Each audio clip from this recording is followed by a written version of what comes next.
Yo, salut les amis, ici Master ID et aujourd'hui nous allons voir des commandes qui vont nous permettre de faire la duplication de fichiers et le fait de renommer des fichiers, des documents. Donc sans plus tarder, nous allons accéder à notre dossier document et entrer dans le fichier TB que l'on pourrait faire tout simplement. Donc je reviens à ma racine que l'on pourrait faire tout simplement document slash tb. Donc le chemin absolu. En fait, le fait d'associer le nom de plusieurs fichiers séparés par des slash, ce qu'on appelle en fait le chemin absolu, permet d'accéder plus rapidement, mais en utilisant cette commande, il faudrait avoir une connaissance parfaite de nos sous-dossiers, de nos dossiers, tout ça.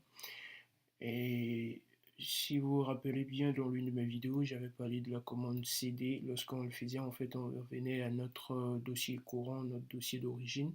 Euh, on pourrait aussi utiliser CD espace tilde. Et actuellement, je suis sur Mac, donc pour faire le tilde, je utilise ALT, la commande, la touche qui se trouve à côté de commande de Mac. Voilà, un peu comme le CM2 de Mac. Et le Shift 3. Donc, du coup, ça me permet de faire le tilde. Et donc, je vais lister le contenu de mon dossier. Je retrouve mon script tb.sh que je vais copier. Donc, du coup, pour copier, c'est la commande cp. Donc, je vais copier le fichier tb.sh en faisant file.sh. Donc, je vais relister le contenu de mon dossier TB et je vois en fait que j'ai deux fichiers. Donc, je vais lister en fait en faisant un affichage lent et je vois les deux fichiers.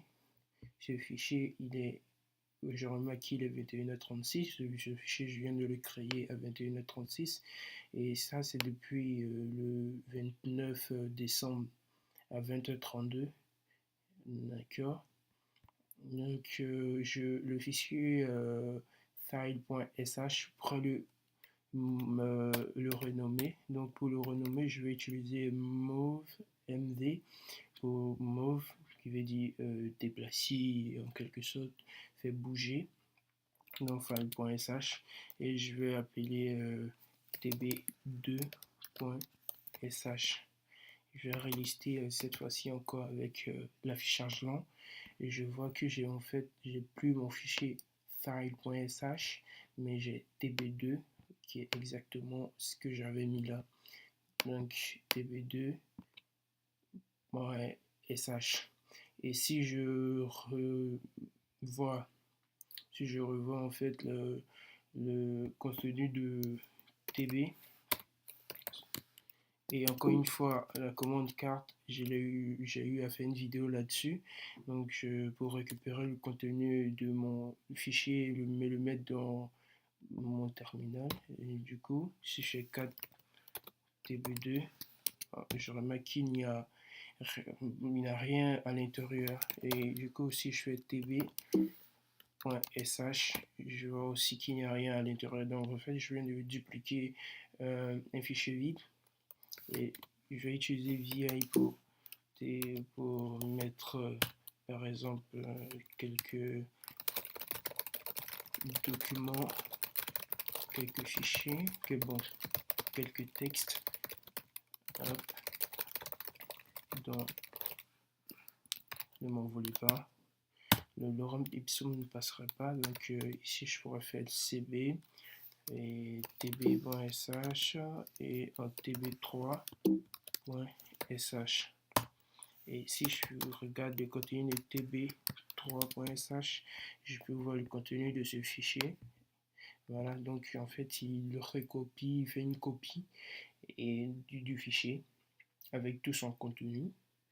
Voilà, et voilà, donc c'est un peu tout. Et puis nous pouvons voir le contenu du manuel.